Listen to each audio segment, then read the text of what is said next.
ਜਦੋਂ ਮੁਲਕ ਆਜ਼ਾਦ ਹੋਇਆ ਉਦੋਂ ਅਸੀਂ ਕਰਪਟ ਨਹੀਂ ਸੀ, ਪਰ ਜਿੰਨੀਆਂ ਸਰਕਾਰਾਂ ਬੰਦੀਆਂ ਗਈਆਂ ਉਹਨਾਂ ਨੇ ਸਮੇਂ-ਸਮੇਂ ਸਿਰ ਕਰਪਸ਼ਨ ਦੇ ਅੱਗੇ ਗੋਡੇ ਟੇਕੇ ਤੇ ਅੱਜ ਜਿਹੜਾ ਹੈਗਾ ਇੱਕ ਸਿਚੁਏਸ਼ਨ ਹੈ ਬਣ ਗਈ ਕਿ ਕਰਪਸ਼ਨ ਸਾਡੇ ਖੂਨ ਦੇ ਵਿੱਚ ਆ ਗਈ, ਸਾਡੇ ਸਿਸਟਮ ਦੇ ਵਿੱਚ ਆ ਗਈ।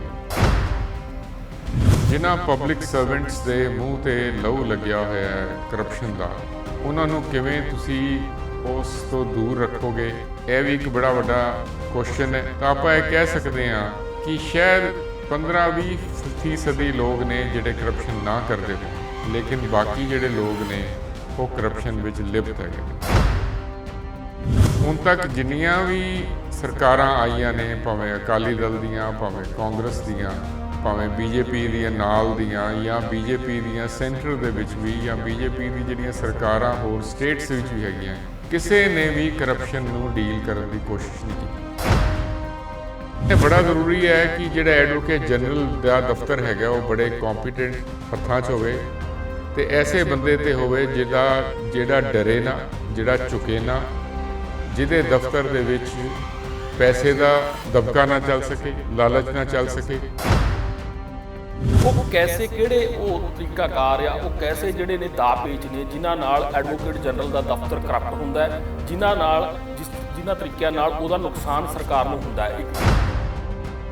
ਹੁਣ ਜਿਹੜਾ ਪਹਿਲਾ ਐਡਵੋਕੇਟ ਜਨਰਲ ਸੀ ਉਹ ਤੇ ਐਲੀਗੇਸ਼ਨ ਹੀ ਆਈ ਸੀਗੇ ਕਿ ਜੀ ਉਹ ਸੁਮੇਧ ਸਿੰਘ ਸੈਣੀ ਹੋਰਾਂ ਦੇ ਨੇੜੇ ਤੇ ਉਹਨਾਂ ਦੇ ਵਕੀਲ ਰਹੇ, ਉਹਨਾਂ ਦੇ ਵਕੀਲ ਸੀਗੇ ਜਿਨ੍ਹਾਂ ਨੇ ਉਹਨਾਂ ਨੂੰ ਬਲੈਂਕਟ ਬੇਲ ਦਵਾਈ ਸਾਰੇ ਕੇਸਾਂ ਦੇ ਵਿੱਚ। ਉਹੀ ਐਡਵੋਕੇਟ ਸਾਹਿਬ ਸੀਗੇ ਜਿਹੜੇ ਚੰਨੀ ਸਾਹਿਬ ਨੇ ਐਡਵੋਕੇਟ ਜਨਰਲ ਲਗਾਤੇ। ਇਹੀ ਸੀ ਨਵਜੋਤ ਸਿੰਘ ਸਿੱਧੂ ਨੇ ਵਿਰੋਧ ਕੀਤਾ ਸੀ। ਅਸੀਂ ਨਹੀਂ ਵਿਰੋਧ ਕਰ ਰਹੇ, ਉਹਨਾਂ ਦੇ ਹੀ ਜਿਹੜੇ ਸਾਥੀ ਐਮਐਲਏ ਜਾਂ ਸਾਥੀ ਜਿਹੜੇ ਪਾਰਟੀਮੈਨ ਨੇ ਉਹਨਾਂ ਨੇ ਵਿਰੋਧ ਕੀਤਾ।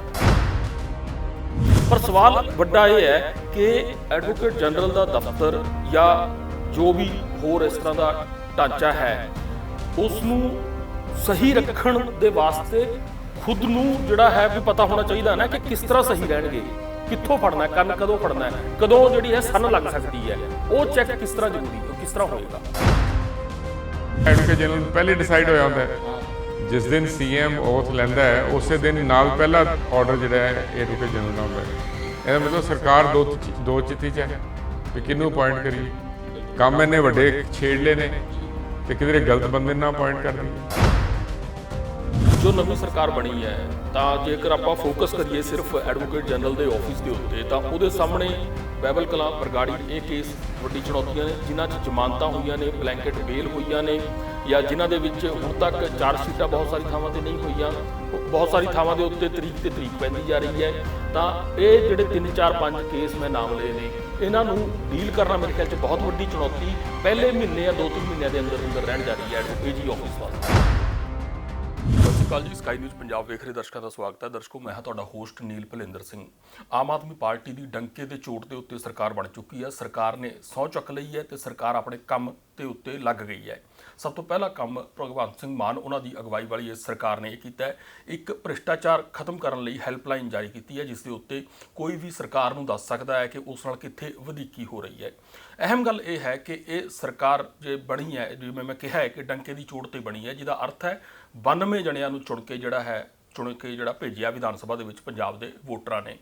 ਤਾਂ ਇਸ ਸਰਕਾਰ ਦੇ ਅੱਗੇ ਚੁਣੌਤੀਆਂ ਵੀ 92 ਹੀ ਕਹਿ ਲਈਏ, ਮਤਲਬ ਕਿ ਜੇ ਮੈਂ ਗਿਣਤੀ ਦੱਸਣੀ ਹੋਵੇ ਕਿ ਬਹੁਤ ਜ਼ਿਆਦਾ ਨੇ।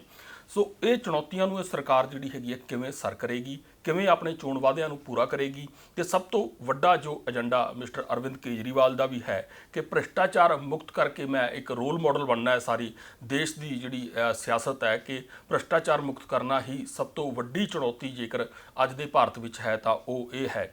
ਤਾਂ ਕੀ ਉਸ ਨੂੰ ਸਰ ਕਰਨ ਵਾਸਤੇ ਇਹ ਸਰਕਾਰ ਪੂਰੀ ਤਰ੍ਹਾਂ ਮੁਸ਼ਤੈਦ ਹੈ ਕਿ ਪੂਰੀ ਤਰ੍ਹਾਂ ਇਹ ਉਸ ਤਰੀਕੇ ਨਾਲ ਤਿਆਰ ਹੈ ਕਿ ਜਿਸ ਦਾ ਇਸ ਨੂੰ ਸਾਰਾ ਕੁਝ ਪਤਾ ਹੋਵੇ ਕਿ ਇਨ ਐਂਡ ਆਊਟ ਕੀ ਹੈ, ਜੋ ਉਹ ਬਲੂ ਪ੍ਰਿੰਟ ਜਾਂ ਰੋਡ ਮੈਪ ਲੈ ਕੇ ਚੱਲਦੇ ਨੇ। ਕਈ ਡੰਡੇ ਹੁੰਦੇ ਨੇ ਇਸ ਉਚਾਈ ਨੂੰ ਪਾਉਣ ਵਾਸਤੇ, ਜਿਸ 'ਚ ਵੱਖ-ਵੱਖ ਵਿਭਾਗ ਹੁੰਦੇ ਨੇ। ਪੁਲਿਸ ਵਿਭਾਗ ਹੁੰਦਾ ਹੈ, ਗ੍ਰਹਿ ਵਿਭਾਗ ਹੁੰਦਾ ਹੈ, ਰੈਵਨਿਊ ਵਿਭਾਗ ਹੁੰਦਾ ਹੈ, ਇਸੇ ਤਰ੍ਹਾਂ ਐਡਵੋਕੇਟ ਜਨਰਲ ਦਾ ਦਫ਼ਤਰ ਹੁੰਦਾ ਹੈ, ਖੁਫੀਆ ਵਿੰਗ ਹੁੰਦਾ ਹੈ। ਇਹ ਉਸ ਪੌੜੀ ਦੇ ਸਾਰੇ ਡੰਡੇ ਨੇ ਜਿਨ੍ਹਾਂ ਦੇ ਉੱਤੇ ਪੈਰ ਰੱਖ ਕੇ ਇਹ ਜਿਹੜੇ ਆਪਣੇ ਵਾਅਦੇ ਨੇ ਜਾਂ ਇਹ ਆਪਣੇ ਮਨਸ਼ੇ ਨੇ, ਭ੍ਰਿਸ਼ਟਾਚਾਰ ਮੁਕਤ ਕਰਨਾ, ਚੰਗਾ ਪ੍ਰਸ਼ਾਸਨ ਦੇਣਾ ਜਾਂ ਚੰਗੀ ਜਿਹੜੀ ਹੈਗੀ ਆ ਲੋਕਾਂ ਨੂੰ ਸਰਕਾਰ ਦੇਣਾ, ਜਿਨ੍ਹਾਂ ਦੇ ਉੱਤੇ ਪੈਰ ਰੱਖ ਕੇ ਸਰਕਾਰ ਨੇ ਉੱਪਰ ਚੜ੍ਹਨਾ ਹੁੰਦਾ ਹੈ। ਇਹਨਾਂ 'ਚੋਂ ਜੇਕਰ ਇੱਕ ਡੰਡਾ ਵੀ ਕਮਜ਼ੋਰ ਹੋਵੇ ਤਾਂ ਉਹ ਬਾਕੀ ਦੇ ਡੰਡਿਆਂ 'ਤੇ ਵੀ ਅਸਰ ਪਾਉਂਦਾ ਹੈ ਤੇ ਸਰਕਾਰ ਜਿਹੜੀ ਹੈ ਕਿਤੇ ਵੀ ਜਿਹੜੀ ਹੈਗੀ ਆ ਉੱਦਾਂ ਦਾ ਭਾਵੇਂ ਉਸ ਉਹਨਾਂ ਸੰਵਿਧਾਨਕ ਅਰਥਾਂ 'ਚ ਤਾਂ ਭਾਵੇਂ ਨਾ ਡਿੱਗੇ, ਪਰ ਲੋਕਾਂ ਦੀਆਂ ਨਜ਼ਰਾਂ ਤੋਂ, ਲੋਕਾਂ ਦੀਆਂ ਉਮੀਦਾਂ ਤੋਂ ਡਿੱਗ ਸਕਦੀ ਹੈ। ਮੈਨੂੰ ਇੱਕ ਛੋਟੀ ਜਿਹੀ, ਮੈਂ ਅੱਜ ਦੇ ਮਹਿਮਾਨ ਨਾਲ ਤੁਹਾਡਾ ਤਾਰਫ ਕਰਾਉਣ ਤੋਂ ਪਹਿਲਾਂ ਇੱਕ ਛੋਟੀ ਜਿਹੀ ਐਗਜ਼ਾਮਪਲ ਦੇਣਾ ਹੈ। ਪਿਛਲਾ ਜਿਹੜਾ ਡਰੱਗ ਕੇਸ ਆਪਣਾ ਬਹੁਤ ਚਰਚਿਤ ਹੈ ਪੰਜਾਬ ਦਾ, ਉਸ ਨੂੰ ਲੈ ਕੇ ਪੰਜਾਬ ਅਤੇ ਹਰਿਆਣਾ ਹਾਈ ਕੋਰਟ ਵਿੱਚ ਇੱਕ ਵਾਰ ਜੱਜ ਸਾਹਿਬ ਨੇ ਮੌਕੇ ਦੇ ਐਡਵੋਕੇਟ ਜਨਰਲ ਨੂੰ ਇਹ ਤੱਕ ਕਹਿ ਦਿੱਤਾ ਸੀ ਕਿ ਅਸੀਂ ਤੁਹਾਨੂੰ ਕਦੇ ਵੀ ਨਹੀਂ ਰੋਕਿਆ ਡਰੱਗ ਕੇਸ ਦੇ ਵਿੱਚ ਐਕਸ਼ਨ ਲੈਣ ਵਾਸਤੇ, ਖਾਸ ਕਰ ਉਸ ਰਿਪੋਰਟ ਦੇ ਉੱਤੇ ਜਿਹੜੀ ਕਿਹਾ ਜਾਂਦਾ ਸੀ ਕਿ ਸੀਲਬੰਦ ਰੂਪ ਦੇ ਵਿੱਚ ਅਦਾਲਤ ਦੇ ਵਿੱਚ ਪਈ ਹੈ।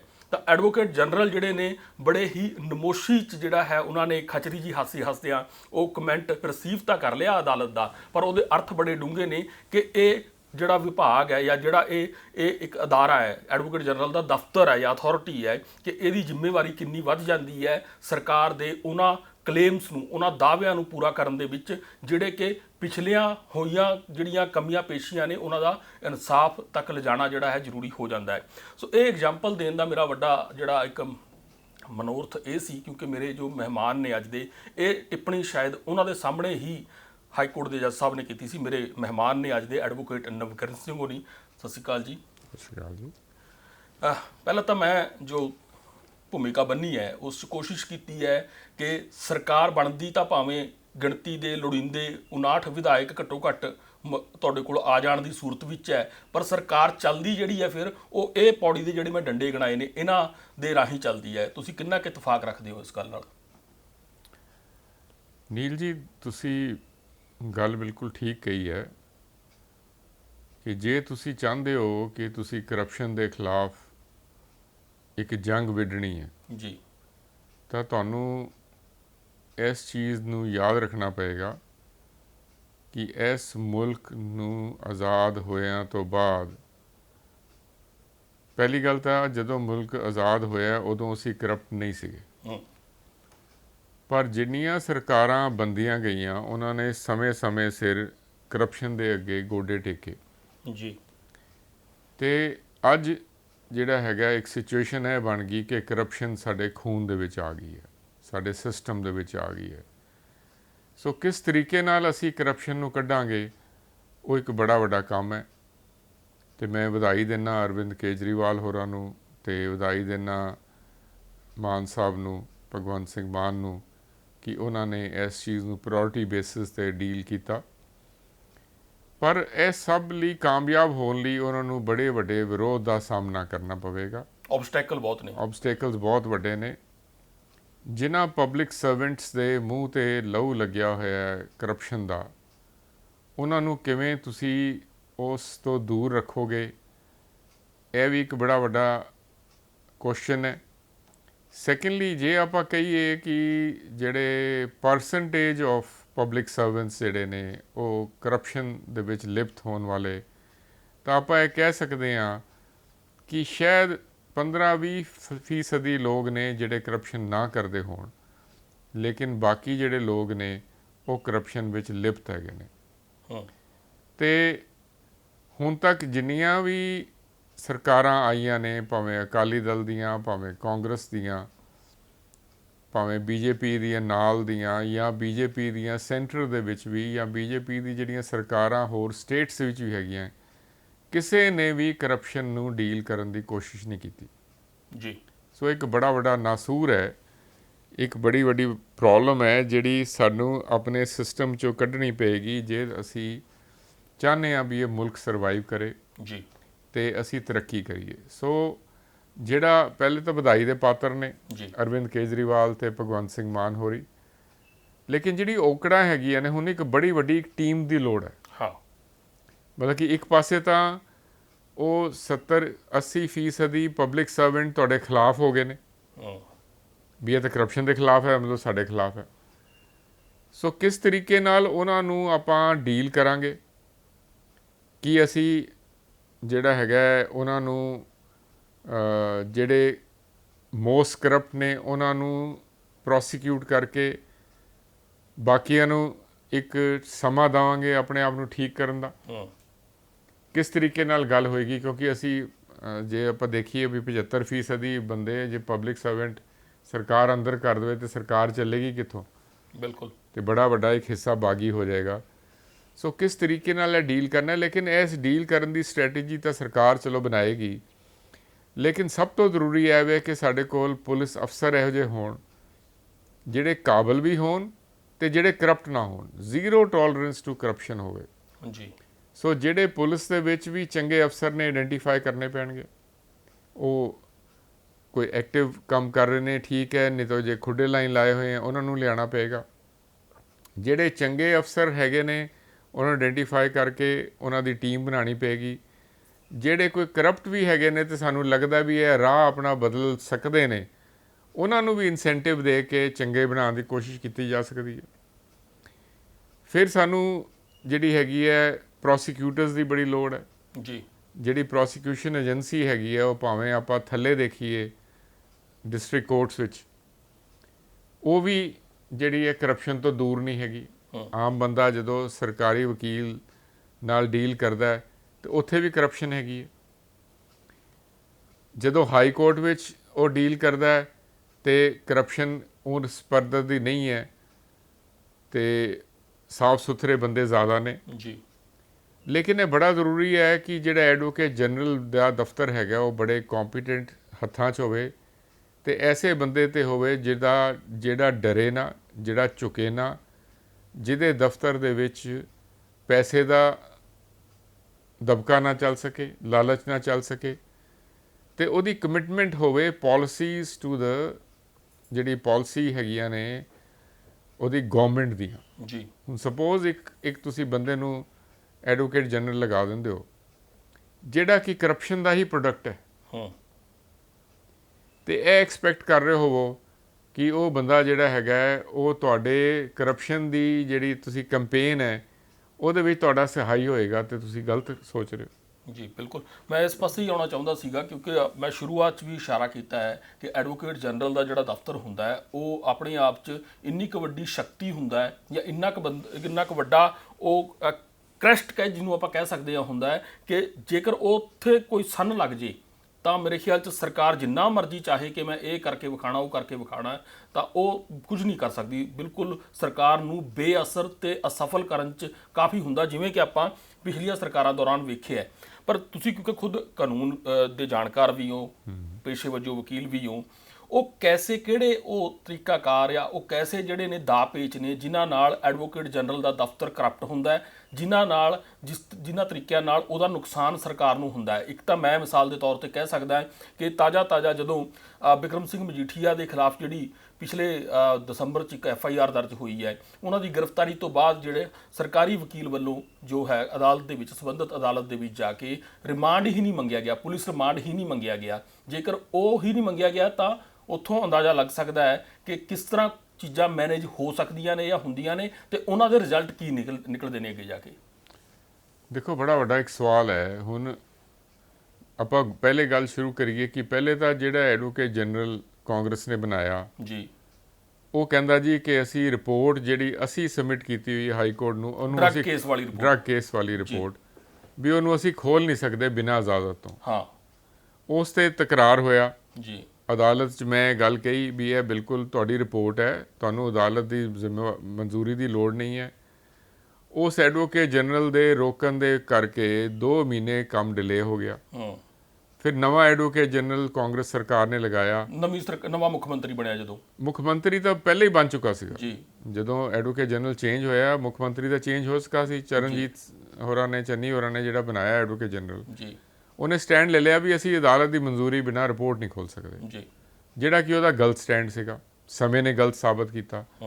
ਨਵਾਂ ਐਡਵੋਕੇਟ ਜਨਰਲ ਬਣਿਆ ਤੇ ਉਹਨੂੰ ਅਦਾਲਤ ਨੇ ਪੁੱਛਿਆ ਵੀ ਤੁਹਾਨੂੰ ਰੋਕਿਆ ਕਿੰਨੇ ਹੈ, ਤੁਹਾਡੀ ਰਿਪੋਰਟ ਹੈ ਤੁਸੀਂ ਕਾਰਵਾਈ ਕਰੋ, ਅਸੀਂ ਤਾਂ ਉਡੀਕ ਰਹੇ ਹਾਂ, ਅਸੀਂ ਕੀਤਾ ਨਹੀਂ ਤੇ ਰਿਪੋਰਟ ਨੂੰ ਖੋਲੇ ਬਿਨਾਂ ਕਾਰਵਾਈ ਵੀ ਹੋ ਗਈ। ਸੋ ਡਿਪੈਂਡ ਇਸ ਤਰ੍ਹਾਂ ਦਾ ਜੇ ਐਟੀਟਿਊਡ ਮੈਂ ਤੁਹਾਨੂੰ ਦੱਸ ਰਿਹਾ ਵੀ ਡਿਫਰੈਂਸ ਕਰਦਾ ਹੈ attitude of the advocate generals ਜੀ। ਹੁਣ ਜਿਹੜਾ ਪਹਿਲਾ ਐਡਵੋਕੇਟ ਜਨਰਲ ਸੀ ਉਹ ਤੇ ਐਲੀਗੇਸ਼ਨ ਹੀ ਆਈ ਸੀਗੇ ਕਿ ਜੀ ਉਹ ਸੁਮੇਧ ਸਿੰਘ ਸੈਣੀ ਹੋਰਾਂ ਦੇ ਨੇੜੇ ਆ ਤੇ ਉਹਨਾਂ ਦੇ ਵਕੀਲ ਰਹੇ, ਉਹਨਾਂ ਦੇ ਵਕੀਲ ਸੀਗੇ ਜਿਨ੍ਹਾਂ ਨੇ ਉਹਨਾਂ ਨੂੰ ਬਲੈਂਕਟ ਬੇਲ ਦਵਾਈ। ਸਾਰੇ ਕੇਸਾਂ ਦੇ ਵਿੱਚ ਉਹੀ ਐਡਵੋਕੇਟ ਸਾਹਿਬ ਸੀਗੇ ਜਿਹੜੇ ਚੰਨੀ ਸਾਹਿਬ ਨੇ ਐਡਵੋਕੇਟ ਜਨਰਲ ਲਗਾਤੇ ਤੇ ਇਹੀ ਸੀ ਨਵਜੋਤ ਸਿੰਘ ਸਿੱਧੂ ਨੇ ਵਿਰੋਧ ਕੀਤਾ ਸੀ ਤੇ ਅਸੀਂ ਨਹੀਂ ਵਿਰੋਧ ਕਰ ਰਹੇ, ਉਹਨਾਂ ਦੇ ਹੀ ਜਿਹੜੇ ਸਾਥੀ MLA ਜਾਂ ਸਾਥੀ ਜਿਹੜੇ ਪਾਰਟੀਮੈਨ ਨੇ ਉਹਨਾਂ ਨੇ ਵਿਰੋਧ ਕੀਤਾ। ਸੋ ਉਹ ਬਿਲਕੁਲ ਜਾਇਜ਼ ਵਿਰੋਧ ਸੀਗਾ। ਜਿਹੜਾ ਬੰਦੇ ਨੂੰ ਤੁਸੀਂ ਪ੍ਰੋਸੀਕਿਊਸ਼ਨ ਲਈ ਹੈਂਡੀਕੈਪਡ ਹੋ ਜਾਓਗੇ ਜੀ, ਉਹ ਤੁਸੀਂ ਐਡਵੋਕੇਟ ਜਨਰਲ ਦਾ ਤੁਸੀਂ ਕੰਮ ਕੀ ਕਰ ਸਕੋਗੇ। ਜੀ ਸੋ ਇਸ ਕਰਕੇ ਇਹ ਜਿਹੜੀਆਂ ਗੱਲਾਂ ਨੇ ਬੜੀਆਂ ਕਾਊਂਟ ਕਰਦੀਆਂ ਨੇ। ਸੋ ਜਿੱਥੇ ਐਡਵੋਕੇਟ ਜਨਰਲ ਕੇਪੇਬਲ ਹੋਣਾ ਚਾਹੀਦਾ ਜੀ ਹੈ ਨਾ ਜੀ, ਕੇਪੇਬਿਲਿਟੀ ਦੀ ਤਾਂ ਜਿਹੜਾ ਬੰਦਾ ਵਕਾਲਤ ਕਰਦਾ ਹੈ ਕੇਪੇਬਿਲਿਟੀ ਦਾ ਉਹਦਾ ਮਿਆਰ ਤਾਂ ਹੋ ਹੀ ਜਾਂਦਾ ਹੈ ਜੀ, ਲੇਕਿਨ ਕੇਪੇਬਿਲਿਟੀ ਦੇ ਨਾਲ ਇਹ ਹੈਗਾ ਵੀ ਨਾਨ ਕੰਪਰੋਮਾਈਜ਼ੇਬਲ ਹੋਵੇ ਜੀ ਐਂਡ ਜਿਹੜੀ ਗਵਰਨਮੈਂਟ ਦੀ ਆਈਡੀਓਲੋਜੀ ਹੈ ਜਾਂ ਜੋ ਗਵਰਨਮੈਂਟ ਦਾ ਜਿਹੜਾ ਐਕਸ਼ਨ ਪਲਾਨ ਹੈ ਉਹਨੂੰ ਅੱਗੇ ਵਧਾਉਣ ਦੀ ਲੈ ਕੇ ਜਾਵੇ। ਜੀ ਸੋ ਇਹ ਸਰਕਾਰ ਨੂੰ ਬੜਾ ਦੇਖਣਾ ਪਏਗਾ ਵੀ ਕੀ ਉਹ ਕਰਪਟ ਸਿਸਟਮ ਦਾ ਪ੍ਰੋਡਕਟ ਤਾਂ ਨਹੀਂ ਜੀ ਜਿਹਨੂੰ ਤੁਸੀਂ ਬਣਾਓਗੇ। ਜੀ ਸੋ ਐਡਵੋਕੇਟ ਜਨਰਲ ਦੀ ਸਿਲੈਕਸ਼ਨ ਵੀ ਜਿਹੜੀ ਹੈਗੀ ਹੈ ਬੜਾ ਵੱਡਾ ਕਾਊਂਟ ਕਰਦੀ ਹੈ। ਤੇ ਐਡਵੋਕੇਟ ਜਨਰਲ ਦੀ ਸਿਲੈਕਸ਼ਨ ਤੇ ਐਡਵੋਕੇਟ ਜਨਰਲ ਜਿਹੜਾ ਆਫਿਸ ਹੈ ਉਹ ਆਫਿਸ ਦੀ ਪੂਰੀ ਟੀਮ ਤੇ ਚਲੋ ਚੇਂਜ ਵੀ ਹੋ ਸਕਦੀ ਹੈ ਜੀ, ਜੇ ਉਹਦਾ ਹੈਡ ਜਾਂ ਉਹ ਤੇ ਡੰਡਾ ਵੀ ਰੱਖਿਆ ਜਾ ਸਕਦਾ, ਚੈੱਕ ਵੀ ਰੱਖਿਆ ਜਾ ਸਕਦਾ ਹੈ। ਮਤਲਬ ਕਿ ਜਿਹੜੇ ਐਡਵੋਕੇਟ ਜਨਰਲ ਬਾਕੀ ਜਿਹੜੇ ਦਫ਼ਤਰ ਚੱਲਦਾ ਉਹ ਟੀਮ ਤੇ ਵੀ, ਕਿਉਂਕਿ ਜੇ ਐਡਵੋਕੇਟ ਜਨਰਲ ਹੀ ਕੰਪਰੋਮਾਈਜ਼ਡ ਹੋਏਗਾ ਜੀ ਤੇ ਅੱਗੇ ਕੀ ਉਹ ਕਰੇਗਾ ਜੀ, ਕਿਉਂਕਿ ਜਿਵੇਂ ਟੌਪ ਤੇ ਹੁੰਦਾ ਬੰਦਾ।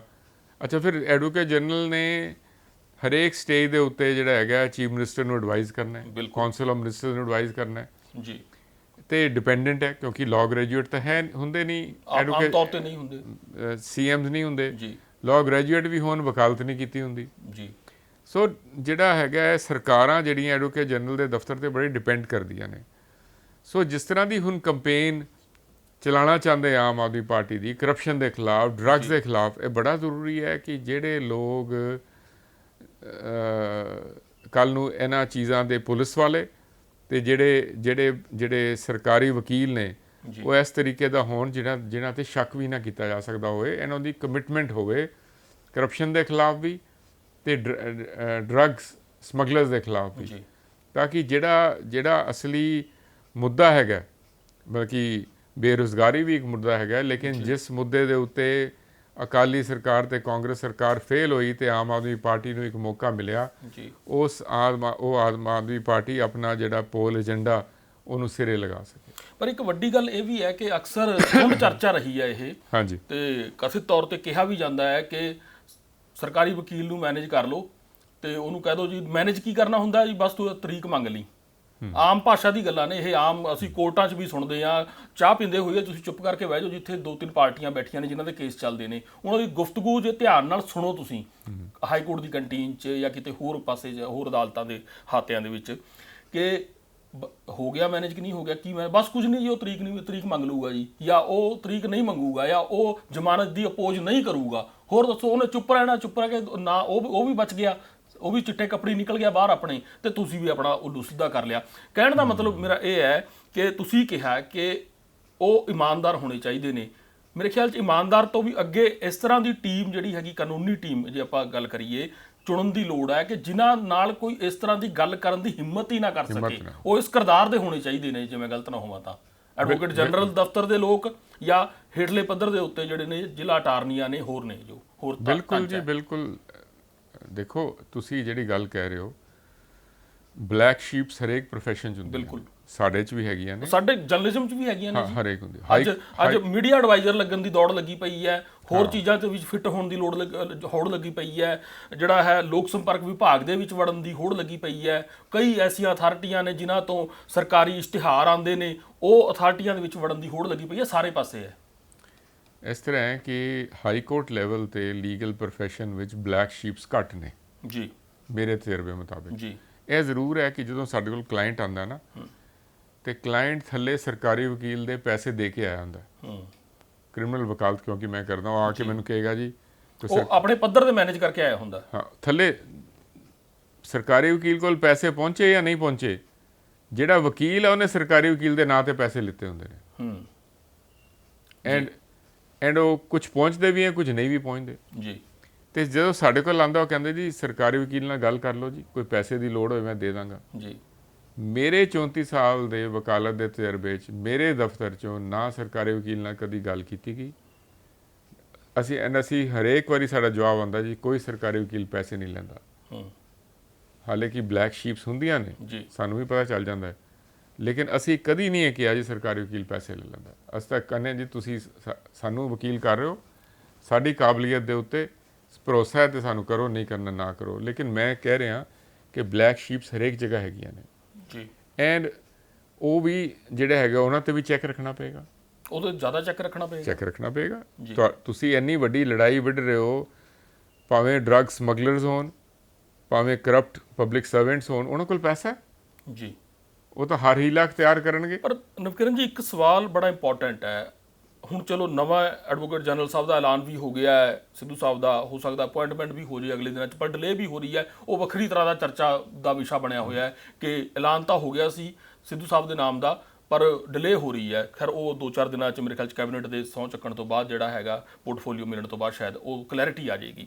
ਪਰ ਸਵਾਲ ਵੱਡਾ ਇਹ ਹੈ ਕਿ ਕੀ ਐਡਵੋਕੇਟ ਜਨਰਲ ਦਾ ਦਫ਼ਤਰ ਜਾਂ ਜੋ ਵੀ ਹੋਰ ਇਸ ਤਰ੍ਹਾਂ ਦਾ ਢਾਂਚਾ ਹੈ ਉਸ ਨੂੰ ਸਹੀ ਰੱਖਣ ਦੇ ਵਾਸਤੇ ਖੁਦ ਨੂੰ ਜਿਹੜਾ ਹੈ ਵੀ ਪਤਾ ਹੋਣਾ ਚਾਹੀਦਾ ਨਾ ਕਿ ਕਿਸ ਤਰ੍ਹਾਂ ਸਹੀ ਰਹਿਣਗੇ, ਕਿੱਥੋਂ ਫੜਨਾ, ਕੰਨ ਕਦੋਂ ਫੜਨਾ ਹੈ, ਕਦੋਂ ਜਿਹੜੀ ਹੈ ਸੰਨ ਲੱਗ ਸਕਦੀ ਹੈ, ਉਹ ਚੈੱਕ ਕਿਸ ਤਰ੍ਹਾਂ ਜ਼ਰੂਰੀ, ਉਹ ਕਿਸ ਤਰ੍ਹਾਂ ਹੋਏਗਾ? ਨਹੀਂ ਦੇਖੋ, ਮੈਂ ਤਾਂ ਤੁਹਾਨੂੰ ਤਾਂ ਹੀ ਕਹਿ ਰਿਹਾ ਕਿ ਪਹਿਲੀ ਗੱਲ ਤਾਂ ਇਹ ਹੈਗੀ ਹੈ ਕਿ ਜਿਸ ਸ਼ਖਸ ਨੂੰ ਵੀ ਐਡਵੋਕੇਟ ਜਨਰਲ ਤੁਸੀਂ ਬਣਾਓਗੇ ਜੀ, ਉਹ ਤੁਹਾਡੀ ਆਈਡੀਓਲੋਜੀ ਦਾ ਹੋਣਾ ਚਾਹੀਦਾ। ਪਰ ਇੱਥੇ ਹੀ ਮੇਰਾ ਸਵਾਲ ਜਿਹੜਾ ਤੁਸੀਂ ਇੱਕ ਨਵਾਂ ਮੋੜ ਦੇ ਦਿੱਤਾ ਹੈ।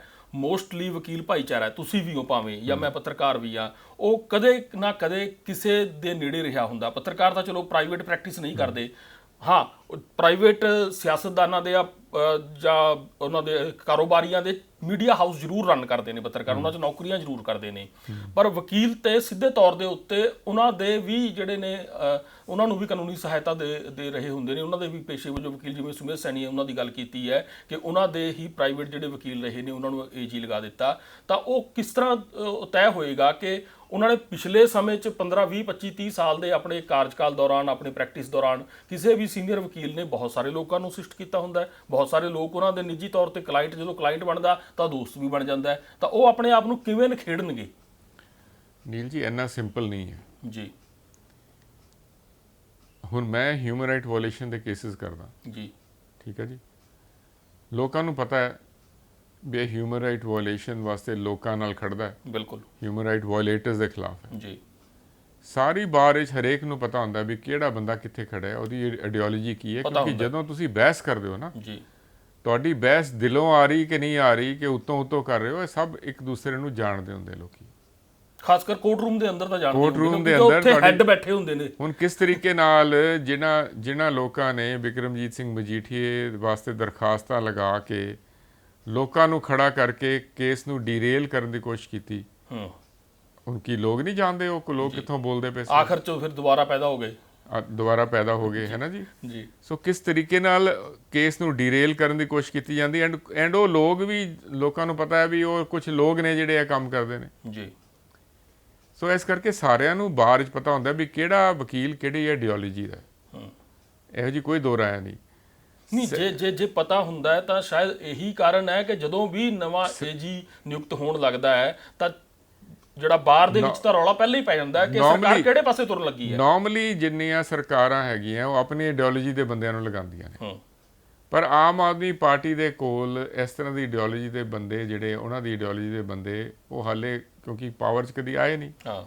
ਪਿਛਲੇ ਸਾਲ ਜਿਹੜਾ ਹੈਗਾ 5 ਸਾਲ ਪਹਿਲੇ ਜਿਹੜੀ ਇਲੈਕਸ਼ਨ ਹੋਈ ਉਹਦੇ 'ਚ ਹਾਰ ਗਏ, ਹਾਰਨ ਕਰਕੇ ਜਿਹੜਾ ਹੈਗਾ ਕੋਈ ਪਾਵਰ 'ਚ ਨਹੀਂ ਆਏ, ਸੋ ਲੋਕ ਜੁੜੇ ਨਹੀਂ ਹੈਗੇ। ਤਾਂ ਉਸ ਕਰਕੇ ਉਹਨਾਂ ਨੂੰ ਵੀ ਇਹ ਪਤਾ ਨਹੀਂ ਹੈਗਾ ਵੀ ਕਿਹੜੇ ਬੰਦੇ ਠੀਕ ਨੇ ਕਿਹੜੇ ਗਲਤ ਨੇ ਜੀ। ਅਦਰਵਾਈਜ਼ ਹੁਣ ਤੱਕ ਅਪੁਆਇੰਟ ਹੋ ਜਾਂਦਾ। ਐਡਵੋਕੇਟ ਜਨਰਲ ਦੀ ਇੰਨੀ ਦੇਰ ਇਸ ਕਰਕੇ ਆਈ, ਅਦਰਵਾਈਜ਼ ਤਾਂ ਐਡਵੋਕੇਟ ਜਨਰਲ ਪਹਿਲੇ ਡਿਸਾਈਡ ਹੋ ਜਾਂਦਾ ਹੈ। ਜਿਸ ਦਿਨ CM ਓਥ ਲੈਂਦਾ ਹੈ ਉਸੇ ਦਿਨ ਨਾਲ ਪਹਿਲਾ ਆਰਡਰ ਜਿਹੜਾ ਹੈ ਐਡਵੋਕੇਟ ਜਨਰਲ ਦਾ ਹੁੰਦਾ ਹੈ। ਇਹਦਾ ਮਤਲਬ ਸਰਕਾਰ ਦੋ ਚਿੱਤੀ 'ਚ ਹੈ ਵੀ ਕਿਹਨੂੰ ਅਪੁਆਇੰਟ ਕਰੀਏ। ਕੰਮ ਇੰਨੇ ਵੱਡੇ ਛੇੜ ਲਏ ਨੇ ਤੇ ਕਿਧਰੇ ਗਲਤ ਬੰਦੇ ਨਾਲ ਅਪੁਆਇੰਟ ਕਰ ਦਈਏ। ਪਰ ਇੱਕ ਜੋ ਆਪਾਂ ਹੁਣ ਚਲੋ ਗੱਲ ਸਮੇਟਦੇ ਹਾਂ, ਹਾਂਜੀ, ਜੋ ਨਵੀਂ ਸਰਕਾਰ ਬਣੀ ਹੈ ਤਾਂ ਜੇਕਰ ਆਪਾਂ ਫੋਕਸ ਕਰੀਏ ਸਿਰਫ ਐਡਵੋਕੇਟ ਜਨਰਲ ਦੇ ਆਫਿਸ ਦੇ ਉੱਤੇ ਤਾਂ ਉਹਦੇ ਸਾਹਮਣੇ ਬਾਈਬਲ ਕਲਾਂ, ਬਰਗਾੜੀ ਇਹ ਕੇਸ ਵੱਡੀ ਚੁਣੌਤੀਆਂ ਨੇ, ਜਿਨ੍ਹਾਂ 'ਚ ਜ਼ਮਾਨਤਾਂ ਹੋਈਆਂ ਨੇ, ਬਲੈਂਕਟ ਬੇਲ ਹੋਈਆਂ ਨੇ, ਜਾਂ ਜਿਨ੍ਹਾਂ ਦੇ ਵਿੱਚ ਹੁਣ ਤੱਕ ਚਾਰਜ ਸ਼ੀਟਾਂ ਬਹੁਤ ਸਾਰੀ ਥਾਵਾਂ ਤੇ ਨਹੀਂ ਹੋਈਆਂ, ਬਹੁਤ ਸਾਰੀ ਥਾਵਾਂ ਦੇ ਉੱਤੇ ਤਰੀਕ ਪੈਂਦੀ ਜਾ ਰਹੀ ਹੈ। ਬਿਕਰਮ ਸਿੰਘ ਮਜੀਠੀਆ ਦਾ ਸੱਜਰਾ ਕੇਸ ਹੈ, ਇਹਦੇ 'ਚ ਕੌਣ ਕਸੂਰਵਾਰ ਹੈ ਕੌਣ ਕਸੂਰਵਾਰ ਨਹੀਂ ਹੈ। ਜੇਕਰ ਸੁਪਰੀਮ ਕੋਰਟ ਤੱਕ ਨੇ ਰਾਹਤ ਦਿੱਤੀ ਹੈ, ਸੁਪਰੀਮ ਕੋਰਟ ਤੱਕ ਨੇ ਇਹ ਟਿੱਪਣੀ ਕੀਤੀ ਹੈ ਕਿ ਇਲੈਕਸ਼ਨ ਦੇ ਦਿਨਾਂ ਦੇ ਵਿੱਚ ਇਸ ਤਰ੍ਹਾਂ ਦੇ ਕੇਸ ਆਉਣੇ, ਖੁੰਬਾਂ ਵਾਂਗ ਜਿਹੜੇ ਆਉਣੇ, ਇਹ ਕੋਈ ਹੈਲਦੀ ਜਿਹੜਾ ਰੁਝਾਨ ਨਹੀਂ ਹੈਗਾ, ਇਹ ਲੋਕਤੰਤਰ ਵਾਸਤੇ ਚੰਗਾ ਨਹੀਂ, ਤਾਂ ਡੈਮੋਕ੍ਰੇਸੀ ਵਾਸਤੇ ਚੰਗਾ ਨਹੀਂ। ਤਾਂ ਇਹ ਜਿਹੜੇ 3 4 5 ਕੇਸ ਮੈਂ ਨਾਮ ਲਏ ਨੇ, ਇਹਨਾਂ ਨੂੰ ਡੀਲ ਕਰਨਾ ਮੇਰੇ ਖਿਆਲ 'ਚ ਬਹੁਤ ਵੱਡੀ ਚੁਣੌਤੀ ਪਹਿਲੇ ਮਹੀਨੇ ਜਾਂ 2-3 ਮਹੀਨਿਆਂ ਦੇ ਅੰਦਰ ਅੰਦਰ ਰਹਿਣ ਜਾ ਰਹੀ ਹੈ AG ਆਫਿਸ ਵਾਸਤੇ। ਨੀਲ ਜੀ, ਤੁਸੀਂ ਜਿਹੜਾ ਡਰੱਗ ਵਾਲਾ ਮੈਟਰ ਹੈ ਉਹਦੇ 2 ਬੜੇ ਇੰਪੋਰਟੈਂਟ ਇਸ਼ੂ ਭੁੱਲ ਗਏ ਹੋ ਜੀ। 13 ਬੰਦੇ ਜਿਹੜੇ ਇੰਟਰਨੈਸ਼ਨਲ ਡਰੱਗ ਸਮਗਲਰ ਨੇ ਹਾਂ, ਉਹ ਹਾਲੇ ਐਕਸਟ੍ਰੈਡਾਈਟ ਕਰਾਣੇ ਨੇ। ਬਿਲਕੁਲ। ਜਿਹੜੇ ਪੁਲਿਸ ਵਾਲਿਆਂ ਦੇ ਖਿਲਾਫ ਇਨਕੁਆਇਰੀ ਰਿਪੋਰਟਾਂ ਨੇ ਜਿਹੜੀਆਂ ਚਟੋਪਾਧਿਆ ਨੇ ਦਿੱਤੀਆਂ ਹੋਈਆਂ, ਉਹ ਹਾਲੇ ਖੋਲ੍ਹਣੀਆਂ ਨੇ। ਉਹ ਪੁਲਿਸ ਅਫਸਰਾਂ ਕੋਲ ਕਰੋੜਾਂ ਰੁਪਏ ਹੈਗੇ ਜੀ, ਜਿਹਨੂੰ ਮਰਜ਼ੀ ਉਹ ਖਰੀਦ ਕੇ ਜਿਹੜਾ ਹੈਗਾ ਆਪਣੇ ਵੱਲ ਕਰ ਸਕਦੇ ਨੇ। ਸੋ ਹੁਣ ਇਹ ਜਿਹੜੀ ਆਪਾਂ ਐਂਟੀ ਕਰਪਸ਼ਨ ਦੀ ਗੱਲ ਸ਼ੁਰੂ ਕਰ ਦਿੱਤੀ ਹੈ ਜੀ। ਸੋ ਚੁਣੌਤੀਆਂ ਤਾਂ ਵੱਧ ਗਈਆਂ ਨੇ। ਸੋ ਟੀਮ ਬੜੀ ਇੰਪੋਰਟੈਂਟ ਚਾਹੀਦੀ ਹੈ, ਬੜੀ ਸਟਰੋਂਗ ਚਾਹੀਦੀ ਹੈ, ਜਿਹੜੇ ਵਿਕਣ ਵਾਲੇ ਨਾ ਹੋਣ, ਜਿਹੜੇ ਇੰਪੈਕੇਬਲ ਇੰਟੈਗ੍ਰਿਟੀ ਦੇ ਲੋਕ ਹੋਣ। ਐਂਡ ਤੁਹਾਡੀ ਜਿਹੜੀ ਆਸਾਂ ਹੈਗੀਆਂ ਨੇ, ਤੁਹਾਡੇ ਜਿਹੜੇ ਪੋਲੀਟੀਕਲ ਆਬਜੈਕਟਿਵਸ ਹੈਗੇ ਨੇ, ਜਿਸ ਕਰਕੇ ਤੁਸੀਂ ਪਾਵਰ 'ਚ ਆਏ ਹੋ, ਉਹਨਾਂ ਨੂੰ ਅਚੀਵ ਕਰਨ 'ਚ ਉਹ ਸਹਾਈ ਬਣਨ ਜੀ, ਨਾ ਕਿ ਇਹ ਵੇ ਕਿ ਦੂਸਰੇ ਪਾਸੇ ਰਲ ਜਾਣ। ਜੀ। ਸੋ ਅਸੀਂ ਗੱਲਬਾਤ ਕੀਤੀ ਹੈ ਐਡਵੋਕੇਟ ਨਵਕਰਨ ਸਿੰਘ ਉਹਨਾਂ ਦੇ ਨਾਲ। ਅੱਜ ਅਸੀਂ ਵੈਸੇ ਤਾਂ 5-6 ਡੰਡੇ ਜਿਹੜੇ ਨੇ ਜਿਨ੍ਹਾਂ ਦੇ ਉੱਤੇ ਪੈਰ ਰੱਖ ਕੇ ਸਰਕਾਰ ਨੇ ਆਪਣੇ ਜੋ ਟੀਚੇ ਨੇ ਉਹਨਾਂ ਨੂੰ ਸਰ ਕਰਨਾ ਹੁੰਦਾ ਹੈ, ਜਿਵੇਂ ਕਿ ਪੁਲਿਸ ਵਿਭਾਗ, ਗ੍ਰਹਿ ਵਿਭਾਗ, ਐਜੂਕੇਸ਼ਨ ਵਿਭਾਗ, ਸਿਹਤ ਵਿਭਾਗ, ਇਸੇ ਤਰ੍ਹਾਂ ਐਡਵੋਕੇਟ ਜਨਰਲ ਦਾ ਦਫ਼ਤਰ, ਇਸੇ ਤਰ੍ਹਾਂ ਜਿਹੜੇ ਨੇ ਹੋਰ ਰੈਵਨਿਊ ਡਿਪਾਰਟਮੈਂਟ, ਇਹ ਹੁੰਦੇ ਨੇ। AG ਆਫਿਸ ਦੇ ਉੱਤੇ ਜ਼ਿਆਦਾ ਫੋਕਸ ਇਸ ਗੱਲ 'ਚ ਇਸ ਕਰਕੇ ਰਿਹਾ ਕਿਉਂਕਿ ਇੱਕ ਤਾਂ ਕਾਨੂੰਨ ਦੇ ਜਾਣਕਾਰ ਨਾਲ ਅਸੀਂ ਗੱਲ ਕਰ ਰਹੇ ਸੀ ਜਿਹੜੇ ਮਹਿਮਾਨ ਸਾਡੇ ਨੇ, ਤੇ ਦੂਜਾ ਜਿਹੜਾ ਹੈ ਕਿ ਸਭ ਤੋਂ ਪਹਿਲੀ ਤੇ ਵੱਡੀ ਚੁਣੌਤੀ ਦੇ ਤੌਰ ਦੇ ਉੱਤੇ ਅਸੀਂ ਇਹਨੂੰ ਦੇਖਦੇ ਹਾਂ ਕਿ ਇਸ ਦਫ਼ਤਰ ਦਾ ਕੰਮਕਾਰ ਕੀ ਹੁੰਦਾ ਹੈ ਤੇ ਕਿਹੜੀਆਂ ਉਹ ਚੀਜ਼ਾਂ ਨੇ ਜਿਸ ਕਰਕੇ ਇਹ ਜਿਹੜਾ ਪਹਿਲੂ ਹੈ, ਇਹ ਡੰਡਾ ਹੈ ਇਸ ਪੌੜੀ ਦਾ, ਜਿਹੜਾ ਸਰਕਾਰ ਚਲਾਉਣ ਦੀ ਪੌੜੀ ਦਾ, ਕਿ ਇਹ ਕਿਸ ਤਰ੍ਹਾਂ ਹੈ ਸਰਕਾਰ ਦੇ ਜੋ ਪੈਰ ਰੱਖਿਆ ਗਿਆ ਉਹਨੂੰ ਕਿਸ ਤਰ੍ਹਾਂ ਇਹ ਮਜ਼ਬੂਤੀ ਨਾਲ ਸਹੇਗਾ ਜਾਂ ਫਿਰ ਉਹਨੂੰ ਫਿਸਲਣ ਤੇ ਜਿਹੜਾ ਹੈ ਕਗਾਰ ਤੇ ਲੈ ਕੇ ਜਾ ਸਕਦਾ ਹੈ।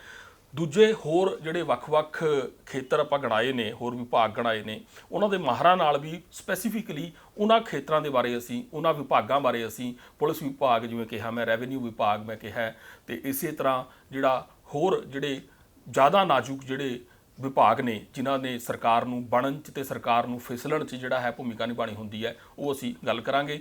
ਅੱਜ ਦੀ ਗੱਲਬਾਤ ਲਈ ਅਸੀਂ ਤੁਹਾਡਾ ਧੰਨਵਾਦ ਕਰਦੇ ਹਾਂ ਨਵਕਰਨ ਜੀ।